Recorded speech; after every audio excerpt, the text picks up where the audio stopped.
Voilà, nous allons essayer de scruter la situation sécuritaire dans l'Est de la République démocratique du Congo, surtout avec ce qui se passe dans l'Est de la RDC. Un an après la prise de Bunagana, nous allons essayer d'en parler avec le député national Jean-Baptiste Kasekwa. Bienvenue. Merci David. Député national. Alors, ça fait pratiquement une année qu'on a vu la résurgence des hostilités d'M23 dans l'Est de la RDC. C'était au mois de juin. Aujourd'hui, c'est le 12. Demain, ça sera le 13. Ça fera pratiquement une année. On a attendu à ce qu'il y ait un assaut final. Et jusque-là, on a vu l'M23 pu récupérer des villes jusqu'à aller au niveau des Massissi. Et vous, vous êtes député national. Et aujourd'hui, Jean-Pierre Bemba y séjourne. Qu'est-ce qu'on peut certainement s'attendre de la situation sécuritaire, surtout quand ça concerne l'amélioration de cet état de choses? Merci David.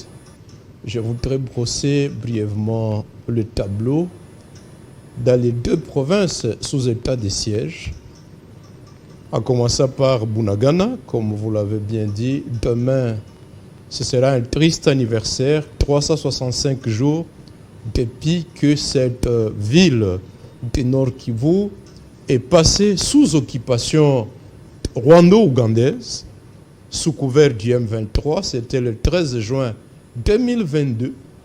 Mais cette occupation a eu lieu 43 jours après le sommet, le premier conclave des chefs d'État de l'EAC, en date du 21 avril 2022. Au sommet au cours duquel ces chefs d'État avaient demandé au M23 de retourner dans ses positions initiales de Tchanzu, parce que le M23 a ressurgi depuis novembre 2021, soit 6 mois après l'instauration de l'état de siège, et en dépit donc de l'appel du premier conclave des chefs d'État tenu à Nairobi, 43 jours après, les gens du M23 ont défié ces chefs d'État et ont pris le contrôle de Bunagana. Les compatriotes, c'était le 13, ça fait maintenant 364 jours. Des paisibles citoyens ont fui en Ouganda. D'autres habitants de Tchanzu avaient déjà fui depuis novembre 2021 jusqu'à Goma, dans le cas de déplacés appelés la main de Dieu, sans assistance. Ça fait pratiquement 2 ans que ces enfants du groupement de Jomba n'étudient pas. Mais il n'y a pas que Bunagana. Parce que 3 mois après, soit en octobre 2022, les gens du M23, avec les éléments de l'armée rwandaise, mais également avec la complicité de l'armée ougandaise, ont pris le contrôle de Rutshuru, de Kiwanja, de Mabenga, de Tongo, de Bambo. Ils ont perpétré le massacre de Kishiche. En 26 janvier dernier, ils ont pris le contrôle de la cité de Kichanga dans le Massissi. Ils ont étendu leur contrôle jusqu'à Mouchaki, Kiloliro dans le Massissi. Tout ce territoire-là échappe véritablement au contrôle de l'État. C'est dire que pour ce qui est du Nord Kivu, il est évident que le pouvoir de M. Félix, en dépit de l'état de siège, ce pouvoir n'a pas été capable d'assurer l'intégrité territoriale. Avec l'arrivée des troupes de l'EAC, c'est que ces contrôles sont passés entre les mains de la force régionale. C'est qu'il y a certainement des avancées par rapport à ça. Mais avant que je ne revienne à ça, David, je ne peux pas passer sous silence la triste situation qui se vit à territoire de Djougou aujourd'hui. Dans les sites de déplacés de Lala, cette nuit, au moins 46 compatriotes à Nituri, à Djougou, ont été massacrés. Cette nuit même, 46.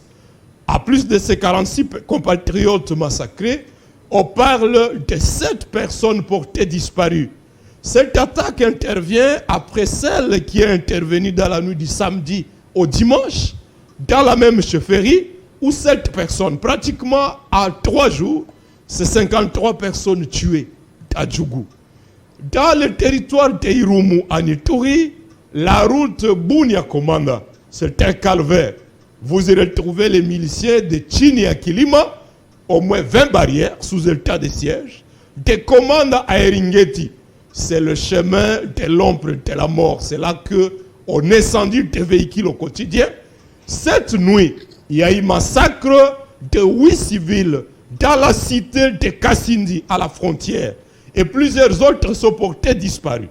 C'est là ça comptait maintenant la situation qui prévaut dans les Maïnombe, dans les Kwilu, mais non loin de nous, à Maluku. Bref, la situation est explosive, catastrophique.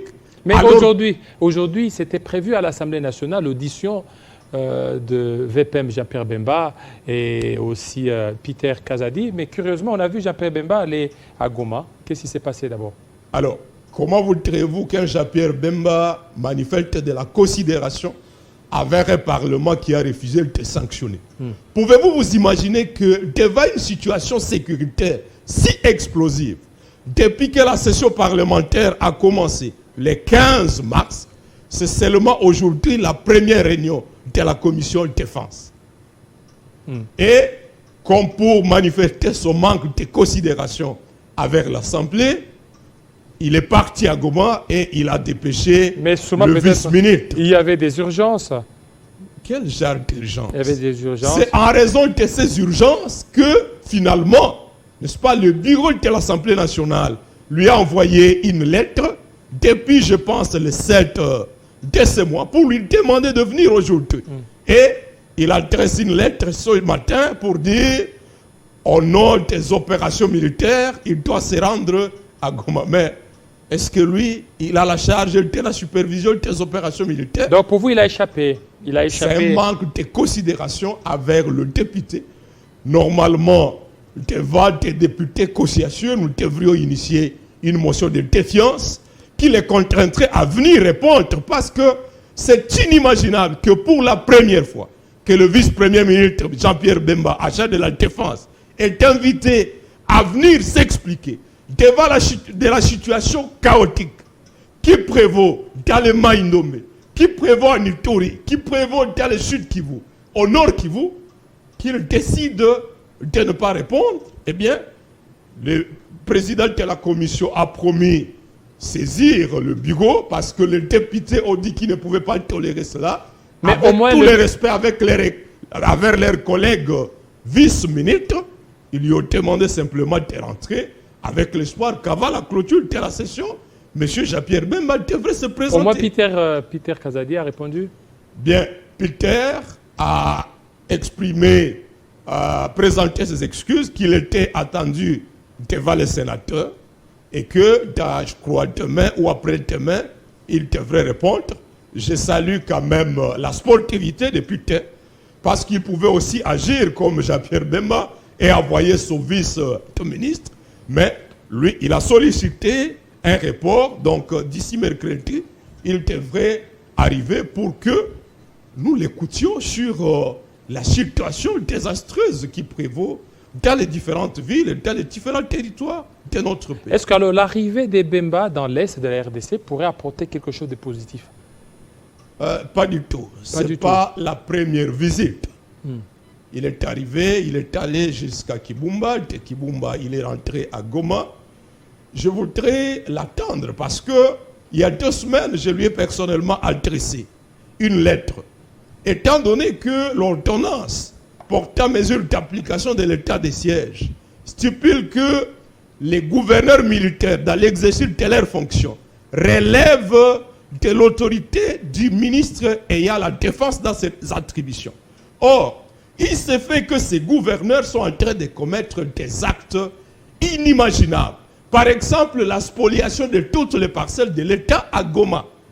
Le gouverneur militaire du Nord Kivu lui-même, coincé par l'opinion publique, le gouvernement central s'essayant à saisir de la question, a fini par créer une commission chargée de faire l'état des lieux sur la gravité des spoliations, plus de 27 parcelles, mais lui-même il est jugé parti, c'est lui qui nomme la commission, c'est lui à qui on doit rentrer rapport. J'ai adressé une question d'actualité à M. Jean-Pierre Bemba avec comme objet manquement grave à ses obligations de contrôle vis-à-vis des gouverneurs militaires qui se comportent comme des rois télé. On dirait que l'Ituri et le Nord Kivu sont des territoires de provinces conquises où ils doivent faire n'importe quoi.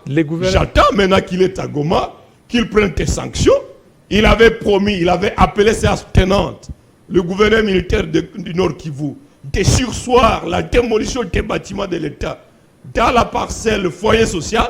Le gouverneur a poursuivi la démolition. Il a poursuivi. Bemba l'avait appelé à notre présence, à présence de plus de 20 députés élus du Nord Kivu.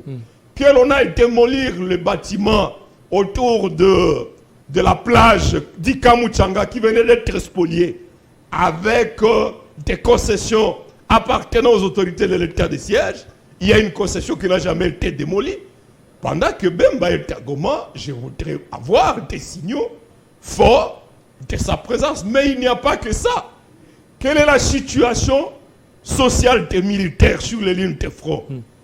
À Sake, à Kibumba où il a été, dans le territoire de Beni, dans le territoire de Mambasa, de Djougou, où les problèmes des effectifs se posent, où le problème de la logistique se pose avec acuité, où le manque de rations est une réalité quotidienne. Je vous ai dit la fois passée, je revenais de là, par de mes investigations, j'ai constaté que pour 30 jours, pour un militaire sur la ligne de front contre les agresseurs, eh bien le gouvernement s'est donné le luxe de lui allouer pour 30 jours un demi-kilo de riz, plus 1 kilo de farine de maïs, 1 kilo de haricots, plus la moitié d'un poisson tilapia. C'est une complicité avec l'ennemi. C'est des comportements de nature à décourager les militaires. Pendant que Bemba est là, je voudrais qu'il mène des investigations pour nous dire quel est le niveau des montants débloqués pour la restauration des militaires, à quel niveau de la chaîne de commandement s'opère le détournement et quelles sont les sanctions. Mais il n'y a pas que ça. Je reviens à la question TLAC. Le gouvernement de M. Félix est complice. Comme je venais de te le dire, le 13 juin, c'est avec la complicité de l'Ouganda que les terroristes du M23 ont pris le contrôle de Bunagana.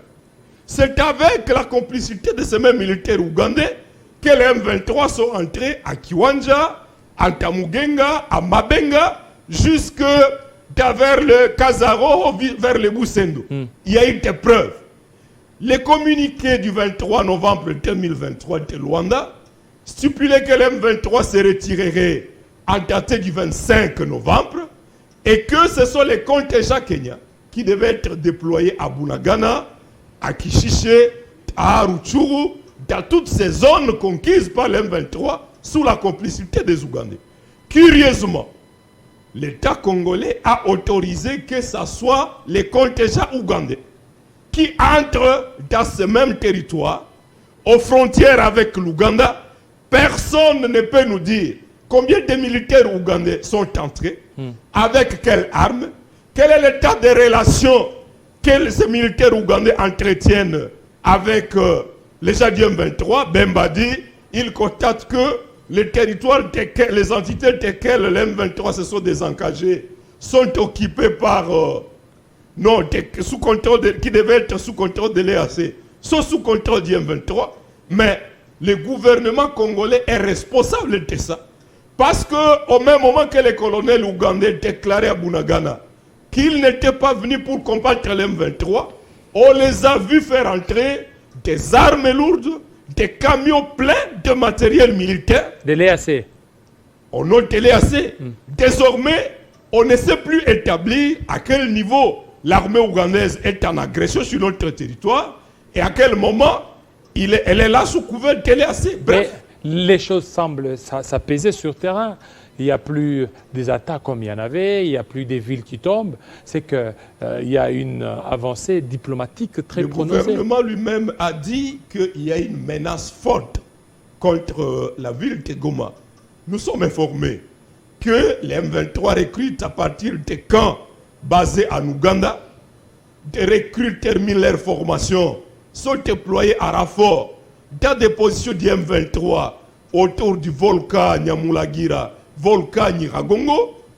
Bref, de la même manière que après la prise de Bunagana le 13 juin 2022, On a assisté à un semblant d'accalmie.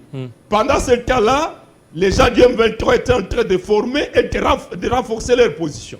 4 mois après, nous avons assisté à des attaques spectaculaires. Alors aujourd'hui, Bunagana est sous quelle occupation? Mais sous l'occupation de M23. M23 les ou M23 de l'EAC? sont là à tenue civile, mais ils contrôlent la douane. Ils se partagent le butin, l'argent gagné à la douane avec les militaires ougandais. Les M23. C'est les M23. Ils ont clairement dit qu'ils ne voulaient pas de la présence des FARDC dans ces zones-là. Ce ne sont pas les forces de l'EAC qui sont là? Non, les forces de l'EAC servent à faire de police au M23. Des polices? C'est la même situation. Les gens de l'EAC, on peut le voir à Kiloriwe. Les M23 y érigent une barrière à laquelle ils exigent 460 pour un camion Fuso. $460. 460 $ par camion qui amène des vivres. Et ça, c'est l'M23 qui exige. L'M23, sous la présence de l'EAC. À Kibumba, c'est l'M23. Partout. On nous a dit, dans le dernier communiqué de Bujumbura, que l'M23 allait se cantonner à Rumangabo. Rumangabo, c'est plus ou moins 6 km de Katale. Katale qui est le quartier général du M23. Mais on se moque de qui? Pourquoi on veut mentir aux Congolais que les gens vont se cantonner dans leur quartier général? On parle aussi du cantonnement au niveau de Maniema, non? Mais tout ce tâtonnement, tu sais qu'en fait, nous avons un problème pour connaître quel est le mandat exact de ce contingent EAC. Le mandat qui varie en fonction de chaque sommet à travers des communiqués. Tantôt, communiqué du 23 novembre, on dit, dans le cas où l'M23 ne se désengage pas, les troupes de l'EAC vont lancer des sauts faciles.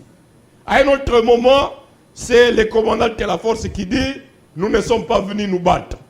C'est à un autre moment, c'est le ministre des Affaires étrangères du Kenya qui dit, nous ne sommes pas là pour combattre l'M23, qui a un agenda caché entre l'État congolais, le gouvernement et l'M23. Bref, le mandat est flou. M. Félix Windhoek a dit que d'ici juin, le mandat de l'EAC devait prendre fin. À Bujumbura, on nous a appris que le mandat est reconduit. Mais jusqu'au mois de septembre. Jusqu'au mois de septembre. Jusqu'au mois de septembre. Et jusque-là, il y a encore des hésitations par rapport à l'envoi des troupes de la SADC. Bref, M. Félix, depuis qu'il est là, il y va par tâtonnement. Première année, 2019, opération Zoruba et Ituri, opération Grande Envergure à Beni, de fiasco total. Deuxième année, état de siège. Aujourd'hui, c'est plus de 2 ans. L'état de siège a été présenté comme la dernière cartouche. Eh bien, la situation est plus grave. La menace contre l'intégrité territoriale est plus grave qu'avant. Lorsque je vous parle de 46 civils tués dans la nuit d'aujourd'hui à Djougou, cela rappelle les 62 personnes qui avaient été tuées dans le même cas, le cas de Savo l'année passée. D'autres cas autour de Djougou. Finalement, ces populations vont se retrouver devant 2 choix. Soit elles attendent de Kinshasa un leadership fort, capable d'organiser l'armée. Parce que ce n'est pas simplement le fait de distraire les gens par un état de siège qui en réalité est une coquille vide. Et malheureusement, les députés se permettent de le proroger mécaniquement. Il y a déjà une loi, une nouvelle loi pour solliciter l'habilitation. On ira donc aux élections. On va déposer les candidatures sous un régime d'état de siège. C'est pour la première fois que pareille chose se présente. Et les gens vont voter sous état de siège. Et vous serez réélu sous état de siège. L'ordonnance portant mesure d'application de l'état de siège dit que les autorités militaires provinciales ont notamment le pouvoir 1. D'interdire les séjours à tout individu dans une partie du province ou dans la province. De la même manière que nous avons vu, on interdit l'accès à la province du Congo central et candidat. Sous état de siège, ce sera une excuse toute faite. On dit Jean-Baptiste, tu n'es pas autorisé de séjourner à Beni, de séjourner à Goma ou à Bunia. L'ordonnance dit, elles sont autorisées à interdire les réunions, à interdire les publications. Donc même les opposants Comment nous là. allons organiser des meetings, les campagnes, des réunions? Comment nous allons critiquer le bilan chaotique de l'état de siège? Nous allons engager la responsabilité de ces autorités de l'état de siège. Mais elles vont nous inquiéter. Malheureusement pour eux, nous n'allons pas nous laisser faire. Et si ces autorités-là osent, si l'Union sacrée pense que c'est en maintenant l'état de siège qu'on va nous museler pour nous interdire de parler, de critiquer l'échec flagrant de l'état de siège et de toutes ces politiques de tâtonnement, eh bien, elles se trompent. Prison ou pas prison, en tout cas, nous n'allons pas laisser un groupe d'individus dispose de notre existence. Jean-Baptiste Kassekwa, je termine par cette petite question. Vous parlez des élections, mais vous n'avez pas assisté au débat sur la répartition des sièges. Bonne question, David. Vous n'avez pas assisté à ça. Mais la loi portant répartition de l'état des sièges découle d'un fichier électoral falsifié. Je te donne le cas du territoire de Djougou. Des députés nationaux ont écrit ce qui suit. Que par exemple, dans le secteur Walendou-Piti, le nombre d'enrôlés sur le terrain, 111 388. Mais le fichier électoral de la CENI indique 30 785. 30 000. C'est-à-dire, on divise par 4. Dans le même territoire, par exemple, les statistiques d'enrôlés dans la chefferie de Bagéré, 19 000, 40 000, et le fichier électoral indique 19 000. Ça et là, je peux vous citer par exemple le groupement Zabou, là où on a enregistré un nombre d'enrôlés de 23 000, le fichier de la CENI indique 2 000. À Beni, j'ai reçu la lettre de la société civile ce matin.